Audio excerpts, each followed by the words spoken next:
everyone, and welcome back to the Terra Podcast. I'm your host, Erin Monahan, writer, coach, professional feminist killjoy, professional toxic masculinity interrupter, and founder of Terra Incognita Media, where we challenge toxic masculinity, capitalism, and white supremacy and how it shows up in the outdoor industry and beyond. And where we generally make feminist propaganda for your mind and your body. It has been a minute, and by minute I mean like 4 months, but this is going to be part 2 of the 2-part podcast lumping that I'm putting together.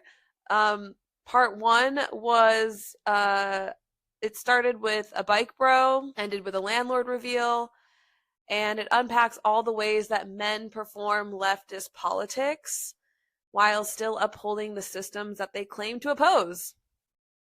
And I'm telling this story through these episodes of going on these 2 dates with a guy that presented as progressive, that was this like cycling biker bro that we could like insert any outdoor sports here to represent this dude.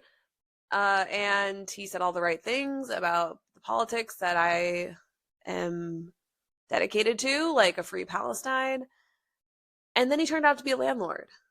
So we unpack all of these red flags. Well, we did that in the first part. And then now in this part, this is part 2, I connect my experience with the archetype of Lilith. And Lilith is the original exile, the embodiment of sacred refusal. In this episode, I'm going to explore how Lilith's mythology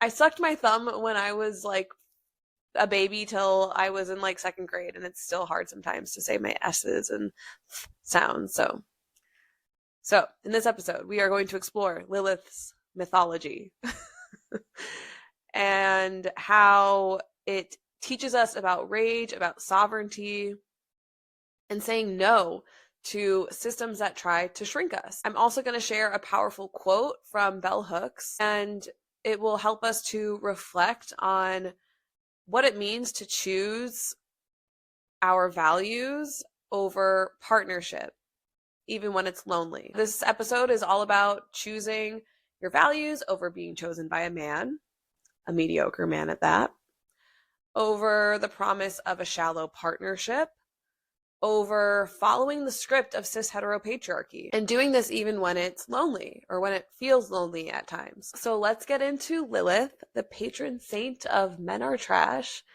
and let's get into how we can stay true to our no and stay true to our embodiment and allow our rage to be our spiritual guide.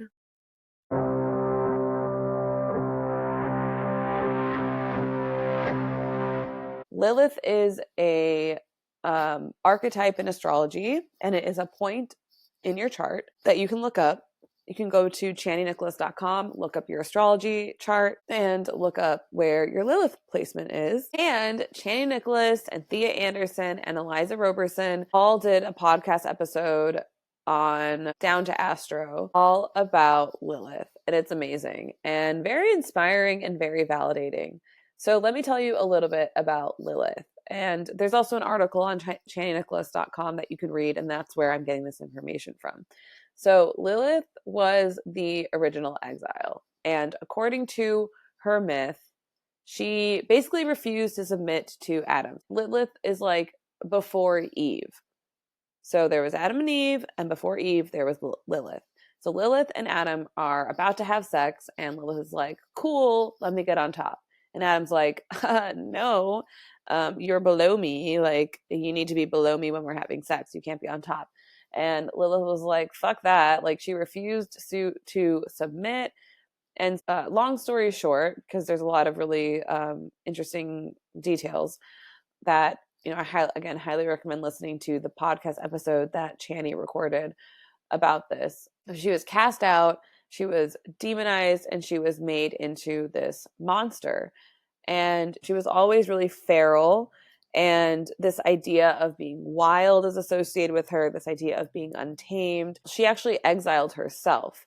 She said that she didn't want to spend time being in the company of somebody who didn't respect her. She was like, why would I stick around in this space even though I have all of these things and all of this food and all these resources and everything? Like, why would I want to stay in a space that doesn't respect me?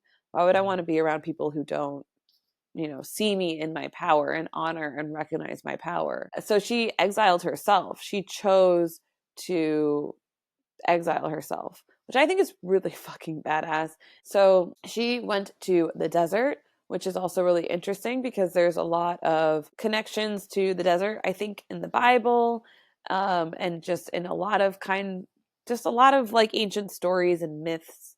The desert is, associated with being a place that a lot of powerful awakenings happen and things like that. So the desert has a lot of meaning spiritually and archetypally. And I really love this because I have always felt in some ways like an exile in my own life. And of course, I want to say this with a grain of salt because I know that as a white woman, I'm very much not exiled from the society. But in the spaces that I've taken up, in the relationships that I've created, I've definitely felt a kinship with this Lilith archetype when I heard about Lilith, the myth of Lilith. And so there are ways in which I've refused to make myself small for men. The way that I've refused to make myself small in places where the reigning culture is patriarchy and where toxic masculinity wants me to submit, and then I refuse to do that. So in white supremacist patriarchy, or inside of this society that is imperialist, white supremacist, capitalist patriarchy, as Bell Hooks calls it, we are taught that in order to be safe, in order to be respected and seen as good women, good little girls, like that, we will submit. And then I realized that actually submitting and playing that role doesn't actually get you respect, doesn't actually get you what I really wanted, which was to be truly seen and respected and heard and honored. And so I chose a long time ago when I was younger, that after years of trying to be this good girl, that it wasn't worth my time and energy anymore, because even when I was a so-called good girl, I was still coming up against barriers or toxicity or violence or mistreatment. So, or experiencing misunderstandings or being maligned or being talked down to and things like that. So I really just chose to fully be in my fullest authentic expression unapologetically. And I knew that that was going to mean that I would make a lot of open and hidden enemies.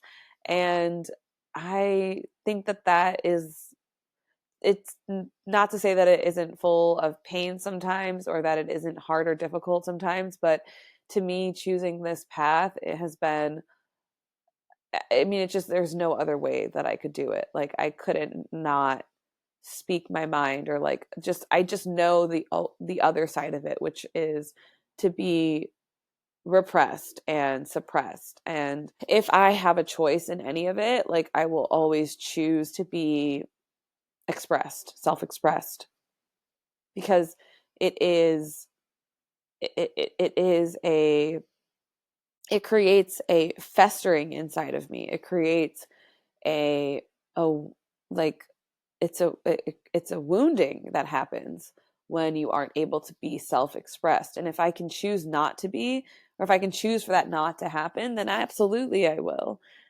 Even if there are consequences, which there have been. But I know too that as a white woman, I have a great privilege, and I have great unearned power in these systems that allow me to be more self-expressed than others. But I often, as much as I can, try to use and wield that power for the betterment of all. I try to use it in a way that can help others to be freer as well. that is the point of all of my platforms and all of the work that I do. That, it reminds me of what Toni Morrison says, that if you find yourself free, then your job is to free someone else.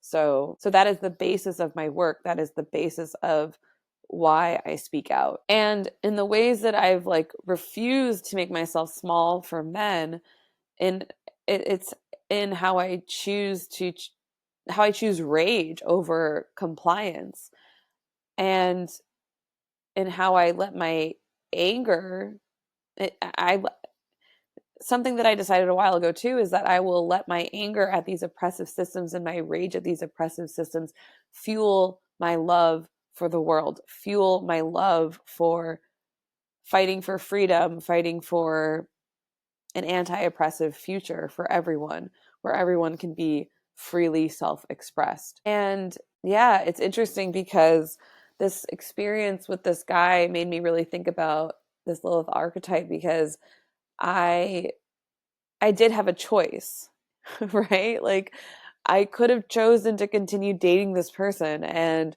maybe in some weird alternative reality, I just kept my mouth shut and was like, all right, good enough. Good enough. You're saying that you're angry about what's happening in Palestine, even though you won't just explicitly call it a genocide. Good enough that, you're trying to be vegetarian. Good enough that you try to cycle as much as you can. Give me a fucking break. Good enough that you're trying to be involved in local politics. I mean, I could have just said that, and then maybe we would have lived happily ever after in his apartment buildings, plural. Gag me, because absolutely not. Um, I chose myself in that moment. I chose my values. I chose to be in solidarity, is how I see it. And part of being in solidarity is not dating landlords and refusing to pander to men. And I have that choice. There is a choice in that. And why would to me, it would be weak and lazy and easy to choose the more comfortable option, which might have been, I don't know, it's just never felt comfortable to me. I don't know what people say. I don't know what people mean when they say that conflict isn't comfortable for them, because for me, the internal conflict that I feel when I don't speak my mind, that's uncomfortable. To me, it's way more comfortable to speak my mind, because the internal conflict is way too much to bear. So it's just kind of wild to me when people are like, oh, I don't know, conflict's so uncomfortable. And I'm like, but what about the internal conflict? Is that not uncomfortable? Is that not too much to bear? Because that's what I have an issue with. So that's interesting. I just thought of that. I feel so uncomfortable with this internal conflict if I don't speak my mind about something that's wrong, that I have to deal with. I have to immediately rectify that discomfort internally. I'd rather have the external discomfort, I guess. I don't know. It's just that doesn't feel as uncomfortable as the internal conflict. So I'd rather be the disruptor, the external disruptor, than have to swallow the internal conflict that I feel. So, but with all this to say that, going back to this idea of feeling pain because of this, or feeling lonely because of these things, it's yeah, that's true and that's real. And after this experience, there was a little part of me that felt somewhat grief, and not because I am not dating this person, but the grief of the potential and the possibility of the people that I could be dating or being in connection with have if we weren't living in oppressive systems. We are so held back in the connections that we can make in our humanity and our human to human connections because of the systems that we live within. It's these oppressive systems that created that dynamic that went sour, I guess you could say, between me and this landlord, this bro. And it's there were nice moments about in that really brief time that I spent with this person, and I think that's okay to say, because there's a part of me that wants to show that there's always a nuance sometimes, I guess, There's definitely not nuance in the fact that being a landlord is wrong and fucked up, and like this guy, his values are crossed with his actions. Okay. There's no gray area there. But the nuance of like, yeah, I know this person doesn't align with my values and I'm not attracted to them anymore and I don't want to date them, but there's still like this weird grief that I feel about it. And I don't think, I talked to my therapist about this and it doesn't have anything to do with this guy. It has really nothing to do with him and more to do with the existential grief I feel about this world that makes it really fucking hard to find deep, true, lasting love, committed partnerships that are actually healthy and rooted in true respect and rooted in true partnership and accountability, because accountability is love. And it's really hard to find that in our friendships as well, I've found. So a part of me does struggle with that. And that's definitely something that came up for me in relationship to thinking about Lilith as well. Because Lilith and Lilithian figures and archetypes, if you listen to that episode with Shay and Nicholas, as you'll come to understand if you haven't ever been exposed to thinking about Lilith, is that there is a pain there that we could probably assume. Because being the outcast, being cast out, being the exile, it's definitely something to consider that when we choose to live into our values and we refuse to submit to these systems of oppression, that there can be grief there, there can be pain there. And it doesn't mean that you're weak. It doesn't mean that that's wrong to feel that way. It just means that we're human and that's part of the process. It's part of it. It's part of it. And that's part of living and being human. And yeah, I want to acknowledge that. I don't want to ever pretend that I'm just some outspoken feminist killjoy who doesn't have feelings. I don't want to pretend that this pain that I sometimes feel or the grief doesn't exist. But it's always paired with love. And that's why there is that grief, because there is so much love for the earth and for humanity and for people. It's this deep, enduring love. And the grief is informed by this love, because we know what the world could look like. We know what people do deserve.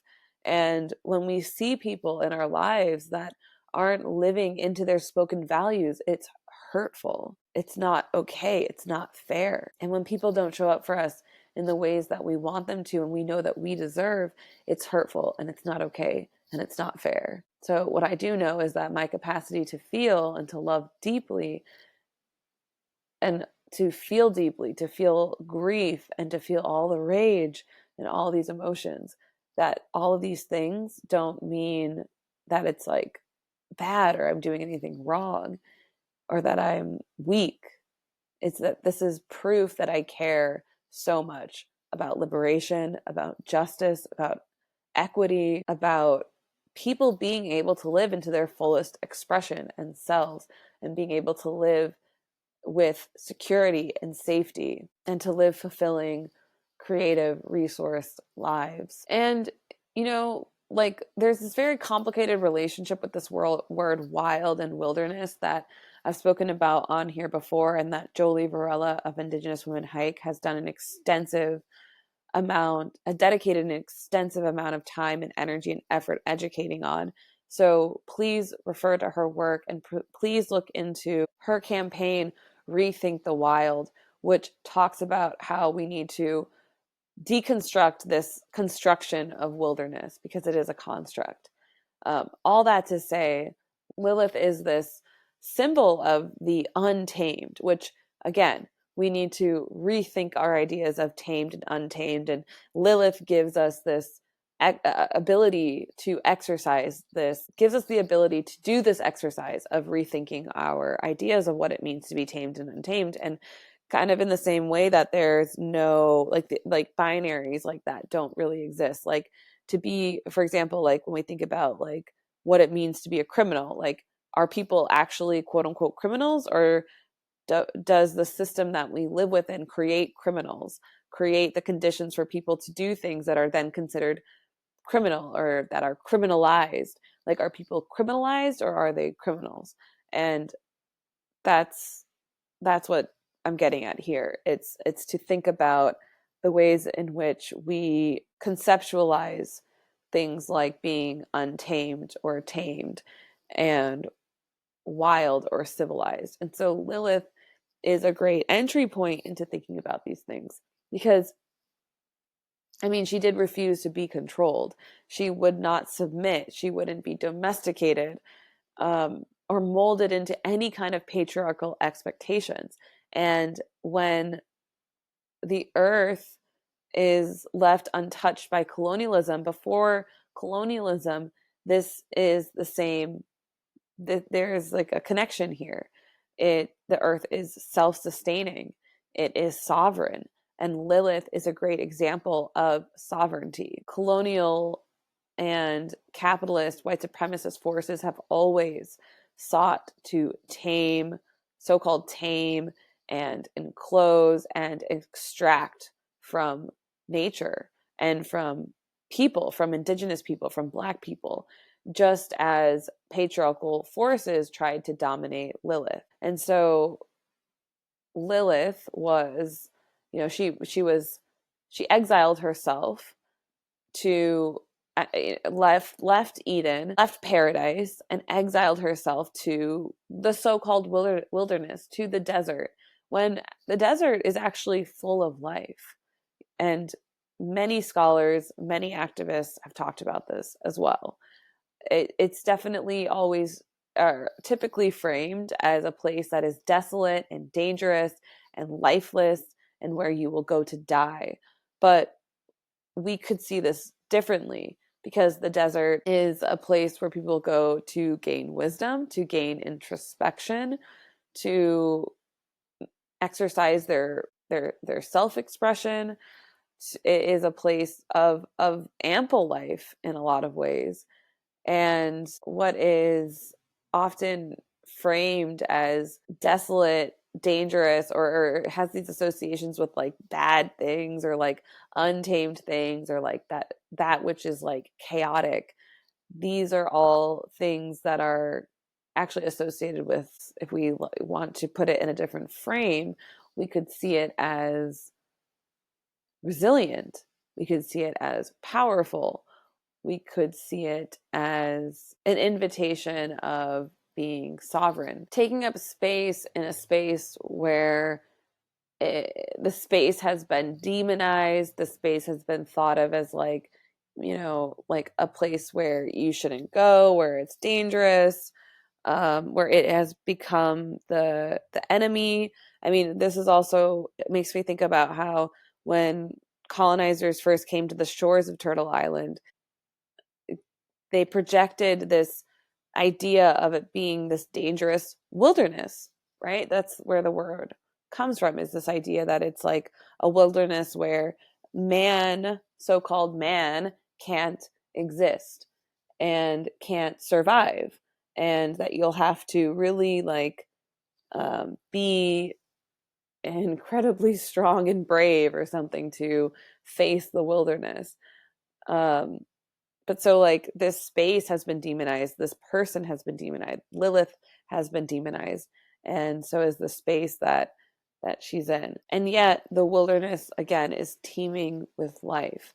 And it is this archetype of Lilith as like the hag or the witch on the edges of quote unquote civilization. It's deeply tied to nature-based knowledge, healing, and resistance. Lilith as a demonized figure is connected to the historical persecution of marginalized people who have refused to conform to colonial patriarchal expectations. These are people who have been midwives, herbalists, foragers, and land stewards for time immemorial. People who hold knowledge that capitalism and white supremacy and patriarchy and imperialism and empire try to erase. They try to erase this knowledge to this day. And the rage of Lilith is the same. We could associate this with the rage of the earth. Lilith's refusal to submit is mirrored in how the earth is fighting back against climate destruction. These fires, the hurricanes, the rising waters, these are not passive acts. These are acts of the earth telling us that something is wrong, that this is not okay, that we are reaching the earth's boundaries.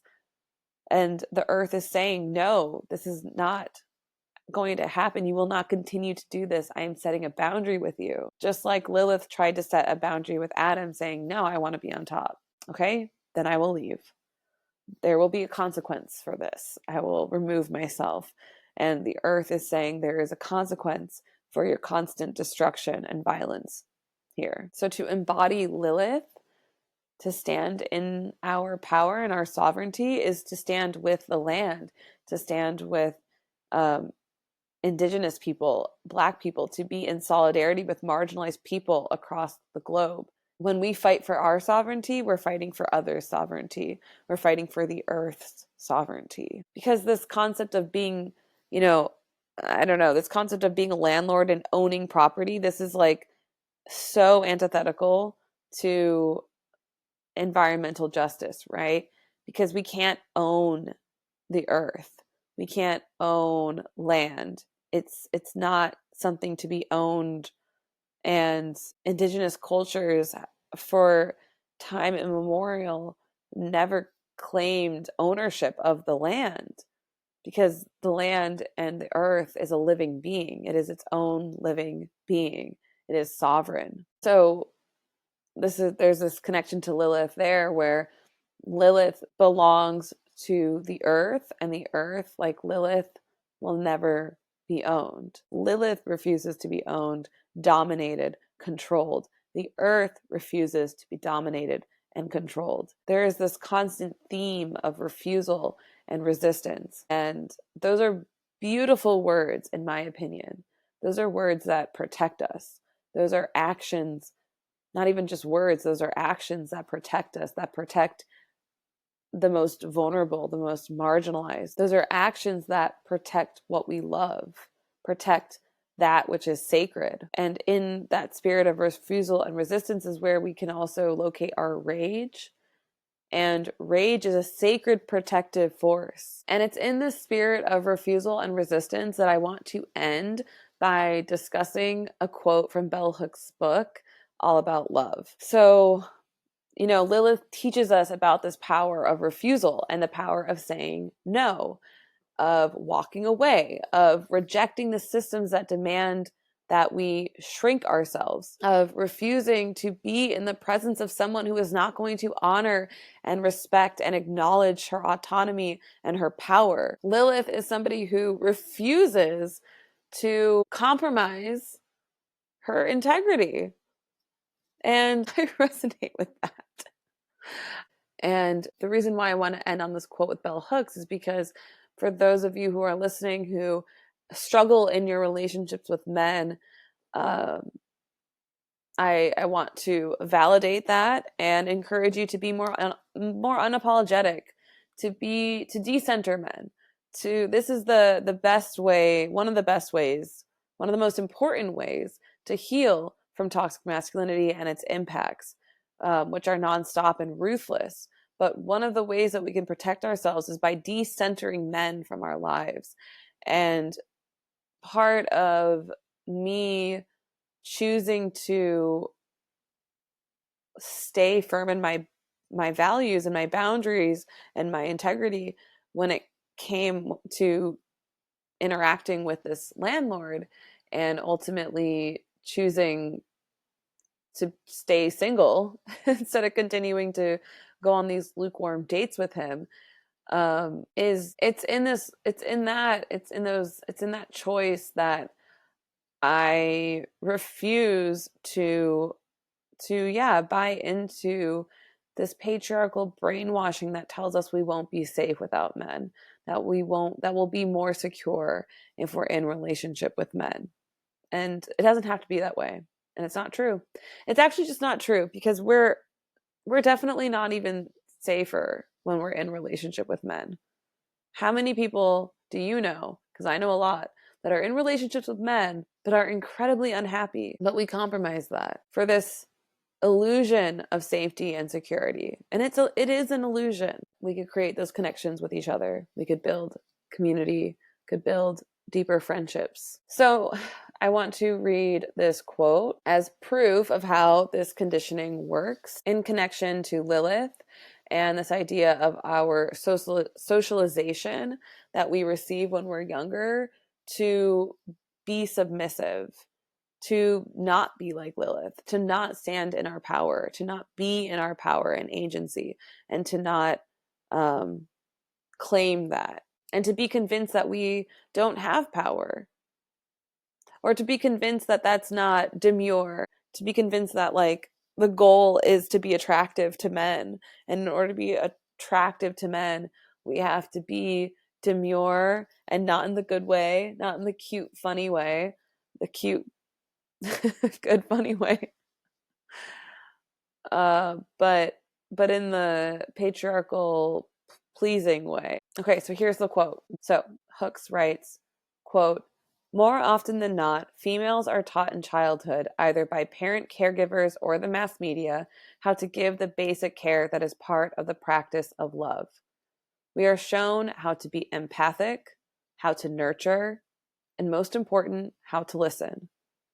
Usually, we are not socialized in these practices so that we can be loving or share knowledge of love with men, but rather so that we can be maternal in relation to children. Indeed, most adult females readily abandon their basic understanding of the ways one shows care and respect, important ingredients of love, to re-socialize themselves so that they can unite with patriarchal partners, male or female, who know nothing about love or the basic rudiments of caregiving. A woman who would never submit to a child calling her abusive names and humiliating her allows such behavior from a man." Side note, I just want to kind of interject here. I never want to victim blame anyone as a survivor of intimate partner violence. It's never anyone's fault when they're experiencing abuse. So I'll continue reading this quote. "The respect women demand and uphold in the maternal-child bond is deemed not important in adult bondings. If demanding respect from a man interferes with their desire to get and keep a partner." End quote. So this is just something to think about.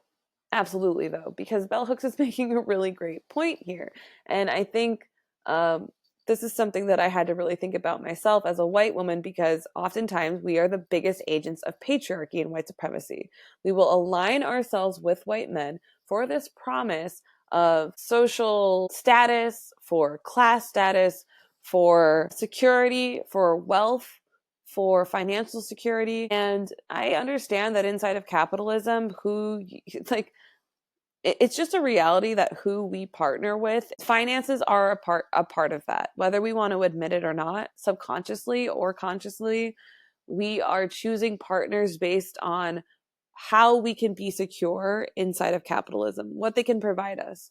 And unless we're doing that unlearning work, unless we're unlearning oppressive conditioning and consistently challenging and interrogating our beliefs and our actions and why we're doing what we're doing and who we're doing it with, then we will be falling into the brainwashing of white supremacist capitalism, which tells us that we're only going to be safe if we can partner with someone who can provide for us as women.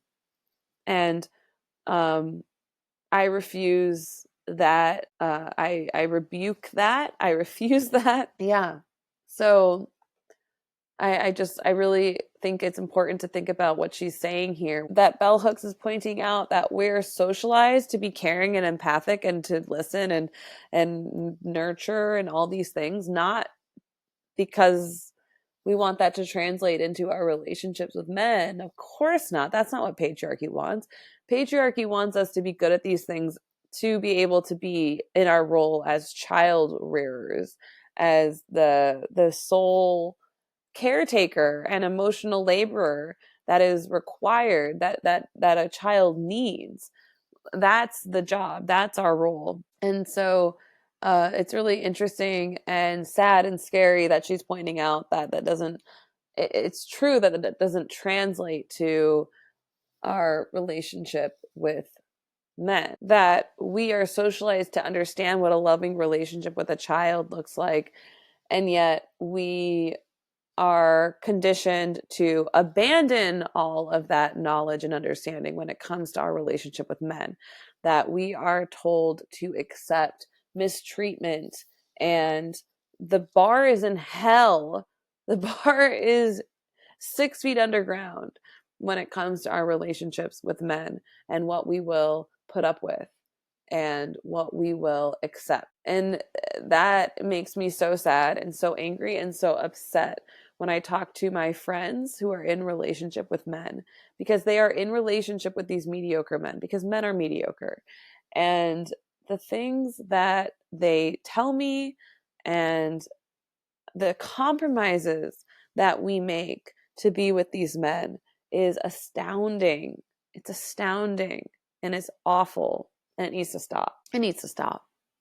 And so I just want to read this last sentence again really quick. So Bell Hooks is basically saying that we completely abandon what we know to be a loving, healthy dynamic and relationship when it comes to our relationship with men.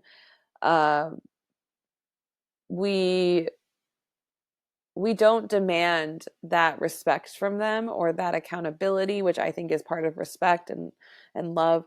We don't expect this or demand the same caregiving and the same loving actions that we provide them in return, if demanding that respect and care from a man, quote, interferes with their desire to get and keep a partner, or interferes with our desire to get and keep a partner. Oh my God. This drives me right in the heart. And this is why I don't have a boyfriend or want one. This is why. I mean, maybe a part of me, maybe the hopeless romantic Libra part of me does want one, but no, I don't. I want a partner. I want a love. I want a forever fiance, as my favorite astrologer, queer astrologer Jessica Laniato talks about. But no, I don't dream of a patriarchal relationship where I'm only in that relationship just to be in a relationship. I'm only in that relationship just to have a partner, for some false sense of security. And I've been made to believe in some way that I'm too picky or too independent or too intimidating when it comes to men that I've dated. And it's because I refuse to compromise. It's not that I'm too picky. It's that these men are just too mediocre. And I refuse to lower my standards or lower my expectations or or abandon my needs and wants and desires for men who consistently prove themselves to be emotionally inept and incapable of accountability. I'd rather be alone. I'd rather continue searching for a healthy, loving, queer partnership. I'm not saying it's not possible to date a man who live into his spoken values and who strive every day in a concerted effort to really unlearn his patriarchal oppressive conditioning. Just saying that it's really fucking hard, and we're better off just working towards decentering men. Because, yeah, life is better and easier and more joyful and less stressful. Just totally less stressful, less exhausting. Because it was exhausting to go on these 2 dates with this guy, truly. My goal is to help others to step into full radical self-acceptance and to step fully into their rage, to own their rage, their power, and to embody the Lilith archetype if it suits you. And I just share this story and share these thoughts, and my work in general is to, just to encourage folks to be fully self-expressed and to be your full authentic self, because we all deserve that. And I don't want any mediocre men to stand in the way of that. This is a reminder that your rage is sacred, that your standards are righteous, and your refusal to settle is an act of love. It is an act of solidarity as well, not just for yourself, but for the world that we want to create and the future that we want to create. I really do believe, like other activists have said this too, is that our relationships create our reality. Our relationships are the sites for our politics in so many big ways. And so it's really, really crucial that we analyze and interrogate our relationships and live into our values as much as we can inside of them. Like, I'll compromise on like the paint on the wall, or I'll compromise on what music we're listening to that night, but I'm not going to compromise on my values at all. 'Cause I'm a bitch, I'm a lover, I'm a child, I'm a mother. I don't know why that song came to me. But this is why, in conclusion, I just kind of want to say that this is why queer relationships and chosen family and radical friendships matter so, so, so much. When we reject these systems that try to shrink us, we also need to build spaces where we can thrive. So many of us find the deepest forms of love outside of the traditional relationship model. And that makes so much sense, because the traditional relationship model is exactly what I've been talking about this entire time. It's a model where the woman is supposed to submit and be obedient and let the man dominate and lead and control. That's the traditional relationship model. And in that model too, it doesn't make space for non-binary people or trans people. It's hetero, and we are doing away with compulsory heterosexuality in this space as well. To resist patriarchal conditioning like this is to commit to community, to mutual aid, and to solidarity with those who have been or have chosen to exile themselves, who have been exiled, or who live on the margins. It's important that we find each other outside of these systems that try to contain and control us. And in doing that, we can build something so much better, so much more healthy, something so healing, something so beautiful and verdant and fertile and grand and transcendent.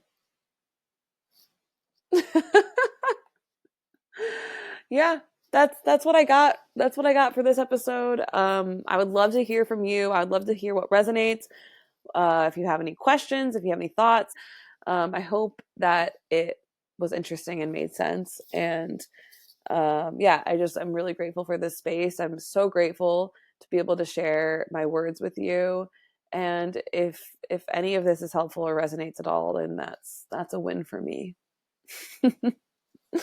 So yeah, thank you for letting me express my Lilithian self on this platform.